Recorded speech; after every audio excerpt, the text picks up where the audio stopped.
So video number 2, time frame and expectations. And one of the things that I wanted to talk to you is a little bit what are we expecting? I mean, the young people who come over here, they want to come because they want to be part of something. And it's kind of amazing because there are people who are coming from beautiful families, well-formed, amazing places. But we also have kids who actually come from the foster system, foster care system, where they have been from one house to another one, and this is the place where they feel welcome and comfortable. And I think it's kind of cool to have, if you want to say, the young people from different areas, because it helps us to see life in a different way.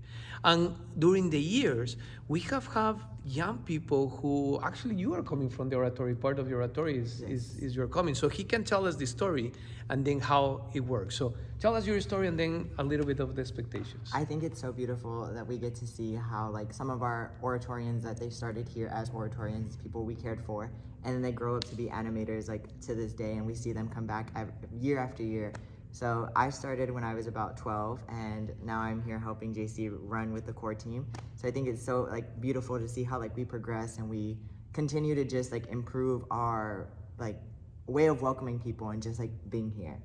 A little bit about time, expectations, and the schedule is every single morning we never know like whose first day it is. So we always start off with a morning prayer and an icebreaker because you just want to break that ice, get to know the kids. And what time is this?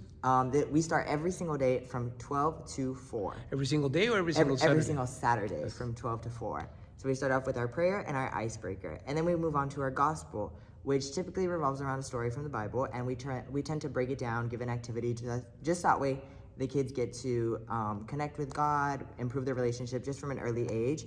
And we get to help them through that experience as well. And the gospel is from the Sunday gospel. So yes. If they go to church next day, you will be able to connect and know what is happening because you have been working already with the gospel. Exactly. So then we move on to our lunch, and we get super duper yummy lunch every single Saturday.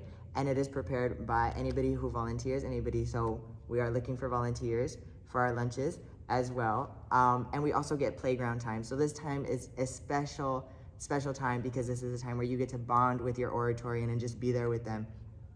And the next thing we go into is our workshops. So every single workshop, we have a prepared activity within their grade level. So it is dedicated to that grade level, so they get to bond.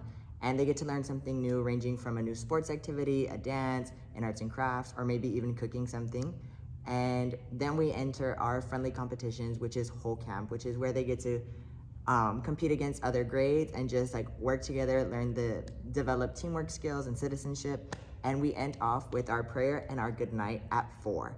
And the good night is super duper special just because of the fact that we only see our oratorians once a week. So we want to make sure we have a challenge for them, something for them to remember. And I'm sure JC can elaborate on that. Yeah, and the good night is a tradition that actually started with Don Bosco. I love his story, so I'm going to tell you another story.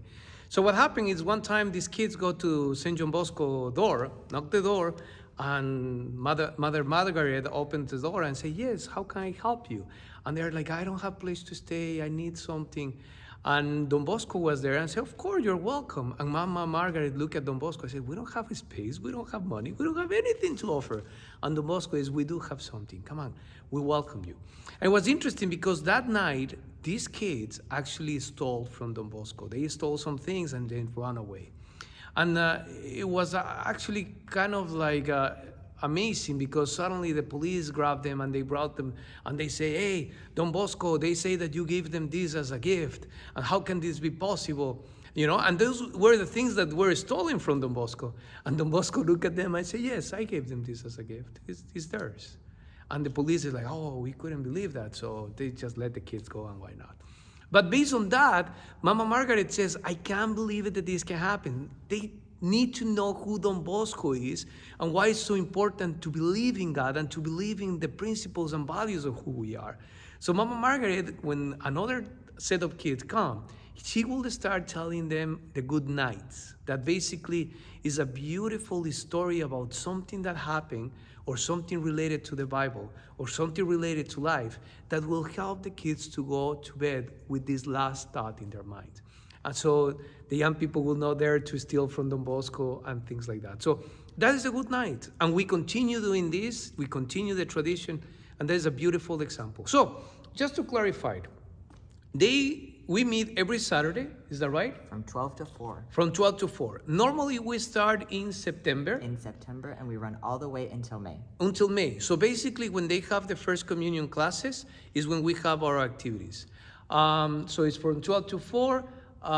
When they show up, do they need to sign anything? Yes. So when you show up on the very first day, whether it is in the middle of, whether it's the start of the oratory season or it's the first day of May, and you want to sign up, you come and you sign up your contract, you fill out your permission slips for the oratory, and you're all set. We add you to the attendance sheet, and every single morning when you arrive, you cross off your name, and then you get signed out if you're an oratorian.